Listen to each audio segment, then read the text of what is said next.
और मैं ये कहना चाहूँगा, सारे पुराण सब के लिए नहीं होते। डॉक्टरों के पास दवाई तो हर प्रकार की है, लेकिन हर मरीज के लिए हर दवाई नहीं होती। आप यदि शिव के भक्त हैं तो केवल शिव पुराण पढ़ो, लिंग पुराण पढ़ लो, और पुराण ज़्यादा पढ़ने की आवश्यकता नहीं। यदि आप कृष्ण भक्त हैं तो भागवत जी पढ़ो बस, और पुराण पढ़ने की आवश्यकता नहीं तो आप कन्फ्यूज हो जाएंगे। या तो पढ़ो तो संत के विद्वान के माध्यम से वो समझाएंगे, क्योंकि कल्प भेद हरिचरित्र सुहाए, वो किसी और कल्प की कथा, वो किसी और कल्प की कथा, उस पुराण में कुछ वही कथा किसी और ढंग से, वही कथा दूसरे पुराण में किसी और ढंग से, तो आप भटक जाएंगे। ये पुराण तो हमारे ग्रंथ शास्त्र क्या हैं, ये जंगल के समान है। यदि अकेले जाओगे बच्चा तो भटक जाएगा, पापा के संग जाओगे तो मनोरंजन होगा, बढ़िया होगा। तो ये ग्रंथ आपको भटका देंगे। इसलिए यदि आप कृष्ण भक्त हैं तो केवल भागवत जी पढ़िए, 18 पुराण पढ़ने की आवश्यकता नहीं है। यदि आप शिव जी के भक्त हैं तो केवल लिंग पुराण शिव पुराण पढ़िए, और आप कृष्ण के भक्त हैं भागवत जी ब्रह्म वैवर्त पुराण पढ़िए। अपने इष्ट संबंधी ग्रंथों को पढ़ो। और एक और बात मैं कहना चाहूँगा, यदि किसी ग्रंथ में अपने इष्ट को सर्वोपरि बताए तो हम तर्क वितर्क न करें दूसरे इष्टों के भक्तों के सामने कि हमारा बड़ा और जो हमारा इष्ट बड़ा, ये सब अपराध है। क्योंकि भगवान के रूपों में द्वैत भाव करना, भेद भाव करना 10 नाम अपराधों में एक अपराध है। हमारा इष्ट देव ही दूसरा रूप है, अलग से कोई स्वतंत्र सत्ता नहीं है। भगवान शिव कोई स्वतंत्र रूप से अलग से कोई परमेश्वर नहीं, यही भगवान हमारे ठाकुर जी शिव हैं।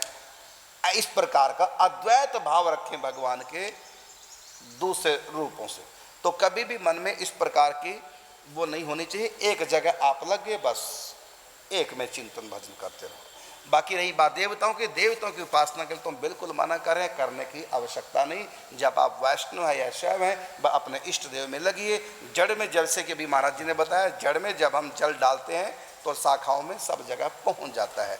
अपना इष्ट एक चुन लो। जैसे पतिव्रता नारी चित्त अपने पति में लगाती है और सेवा सब की कर देती है, सास ससुर की, लेकिन किस लिए? केवल अपने पति को प्रसन्न करने के लिए।